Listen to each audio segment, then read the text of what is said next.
Finish the panel. It's officially an off day in Miami. Let's do some sun protectant makeup. I want my skin to breathe. It's freaking out.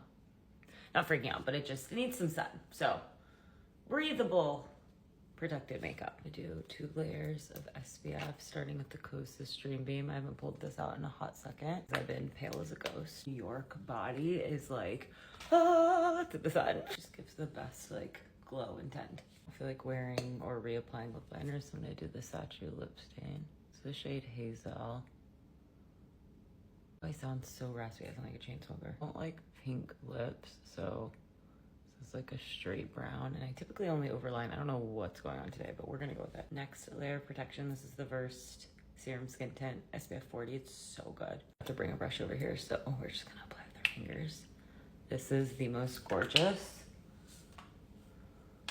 formula, and it's SPF 40. Like, come on. And it feels like it's just like tinted skincare. It is, it's a tinted serum. I don't know what shade I am. 5N. Forgot to bring a towel. So pretty. Take this off. Really did a terrible job with that, but good point. It's a stain, so like you have to actually apply it with precision. I feel like a lot of people are just like I just did, and you do have to clean up the mess after. But how I do that is just take a lip liner. This is shade Almond, and I kind of shoot for a liner that's like a mixture between my lip color and the tint of the Saatchi lip stain, and just kind of fill in the gaps. If you're wondering, are you wearing lip liner to the beach? Yeah. Yeah, Gym Lips. Gym Lips AF. If you guys didn't know, Gym Lips I started way back when on accident. It's the only thing I've ever done that's gone viral. I didn't want it to go viral. It was something I posted on Instagram, but it is like a good theory for lip lining. I always felt like my lip liner, and this is a bad example, but I always felt like when I wore lip liner, you could tell I was wearing lip liner. And I was like, what if we all just wore lip liners that matched our skin and our lip color perfectly, and then did a lip treatment on top, so it just makes your lips look like they're fuller, not like you lined your lips. And it's perfect for when you're wearing no makeup.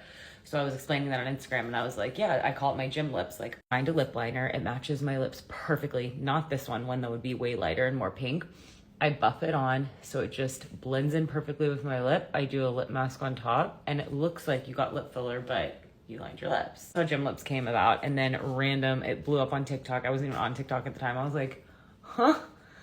What's going on? I'm a millennial. And then, yeah, like publications picked it up. I started doing press picked it up, started doing interviews and stuff about it. And I was like, this was just a stupid thing. I don't know. But all of that to say, I still do it because it really did fill a gap in my like lip routine. And I feel like a lot of you guys do it. Like I get tagged in it still every day.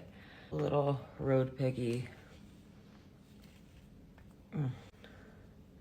That's the funny thing about content. Like I've always said this, you try so hard for content that you think is gonna hit, maybe just resonate with some people, and like 2 people view it. And then you put out stupid things like a Gym Lips thing, and it blows up, and then everyone's like, people just always have a stupid name for lips. I'm like, I didn't want this either. Guys, that was just spiel. Let's curl our lashes. I forgot to do brows before base. Frick. Whatever. Oh yeah, the panel yesterday was so fun. I was really nervous before, and I hate the part of nerves. Like, I feel like my career it's always a joke, has forced me into public speaking, and I really don't enjoy public speaking. It was always my biggest fear, but it was induced because of college and like giving speeches about stuff I didn't really know about, or working at Oracle and presenting about like cloud technology, which I just didn't really care about. Now that I like know what I'm talking about, I'm excited to speak, so I like these things. Like, I love doing the master classes. Panels, I mean, I've done one of them, but like, it's so fun. It's just the unknown that makes my body nervous. And you know, if you're like a nervous person, or you get those butterflies in your stomach, or where you get hives or you feel like you're like blacking out in your brain. It's like those nerves stress me out. Nothing about what we were doing yesterday stressed me out. Are you kidding me? Getting to talk about working with a beauty brand on a stage, easy. Like I do it every day. I can speak to it. But it was the physical side that I knew, so many physical nerves, and that stresses me out. All that to say, it was great. Another reminder, I always make videos like this, why you should always push yourself out of your comfort zone. Now that I've done that, I'm like, put me on 10 panels. I'm ready. I have the skill set, I'm ready. And it's so true. You have to do everything first.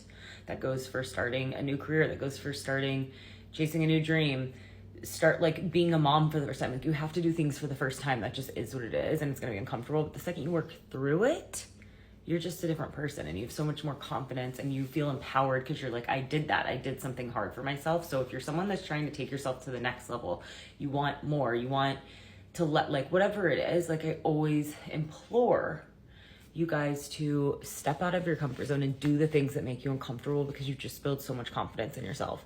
Literally no one asked for a TED Talk and here we are. I thought this was gonna be like a quick 30-second video, but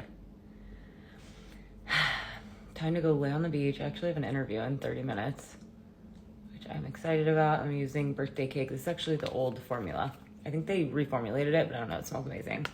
And I've been obsessed with just, you know, hand sanitizer. So it's like being 29. You just love little things like this. And this is so thin.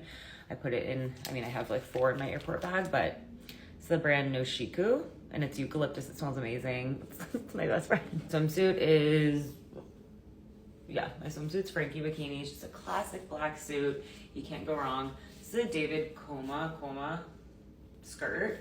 I actually got it to wear like out in normal life and I wanted to style it a certain way, but it's a long story, whatever. I'm using it as a cover up right now. I would love to style it at some point with like a white baby tee, the kitten heel, but for now it's a cover up. This is Elio. I think that's the brand, Elo. Really long strands, so you can kind of do it however you want. And I think that's it. Sorry for rambling.